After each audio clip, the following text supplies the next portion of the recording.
Hi guys, welcome back to beetroot family. आज बनाबो आमी भेजिटेबल चप। भेजिटेबल चपेर जोन्नो एखाने नियेछि गाजर, एखाने नियेछि बीटरूट, मटरशुटी, एकटा आलू और एकटू फुलकपि। सब सब्जिगुलो आमी एकई साथे सिद्ध करे नेब। आमी प्रेसार कुकारेर मध्य किन्तु सब सब्जिगुलो सिद्ध करे नेब। सिद्ध करे नेबार परे फिरे आसछि। एखाने आमी 3 चामची मयदा निये नियेछि और 1 चामची कर्नफ्लावर, स्वाद मतो नुन। मयदाटाके आमी एकटा अल्प पानी दिए पातला एक बैटार तैरी करे नेब। आमी एरकम बैटारटा करे नियेछि। सब्जिगुलो सिद्ध करे नियेछि, एबारे आमी ढेले नेब।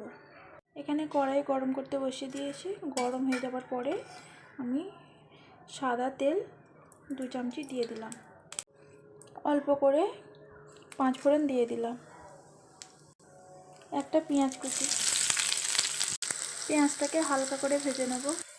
স্বাদ মতো নুন, 1 চামচি আদা রসুন বাটা, ছোটো চামচির 1 চামচি লঙ্কা গুঁড়ো, জিরে গুঁড়ো, ধনে গুঁড়ো।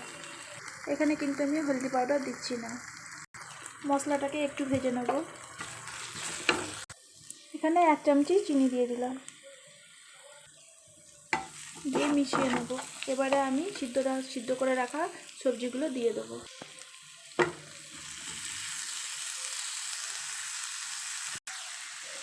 বাদামগুলো দিয়ে দিলাম। এখানে কাজু বাদাম আর চিনে বাদাম দিয়ে দিয়েছি।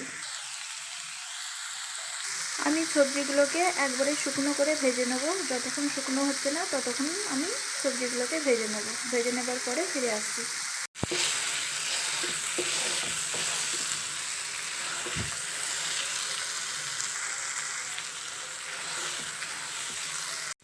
আমি সবজিটাকে ভালো করে মাখিয়ে নিয়েছি। ভাজা হয়ে গেছে। আমি ধনেপাতা কুচিটা দিয়ে নামিয়ে নেব।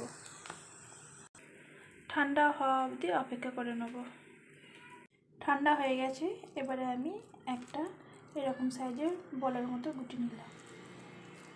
আমি কিন্তু গোল গোল করব না, একটু লম্বাটে মতো বানাবো। এরকম সাইজের বানাবো। প্রথমে আমি সুজি কোট করে নিলাম। এখানে ময়দার ব্যাটারটা তৈরি করেছিলাম। এবারে আমি এটাকে আরেকবার দিয়ে দেব।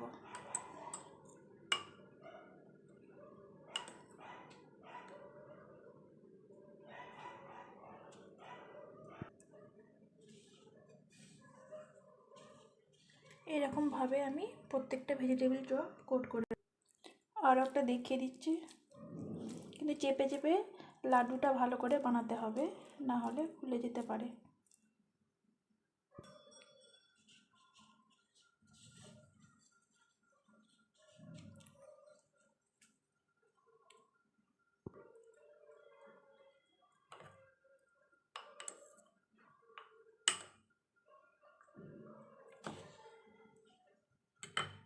ভেজিটেবলের চপগুলো সব বানিয়ে নিয়েছি।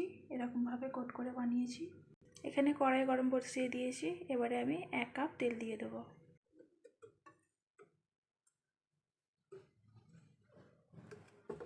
তেল গরম হয়ে গেছে। এবারে আমি একটা করে চপগুলো দিয়ে দেব।